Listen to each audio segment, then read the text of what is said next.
Okay students, அடுத்து question number 5 பார்க்கலாம்.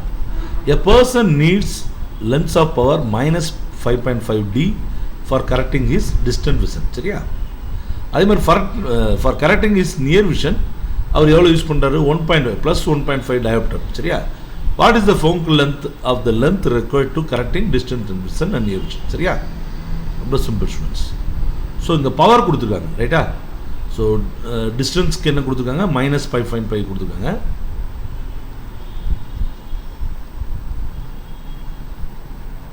P is equal to -5.5. சரியா? ஸோ நமக்கு P யோட வேல்யூ என்ன தெரியும்? 1/F தெரியும், right students? That is equal to -5.5. அப்போ F is equal to என்ன வரும்? ஸோ இது மேலே போச்சுன்னா இது கீழே வந்துடும், ரைட்டா? 1/-5.5. சரியா?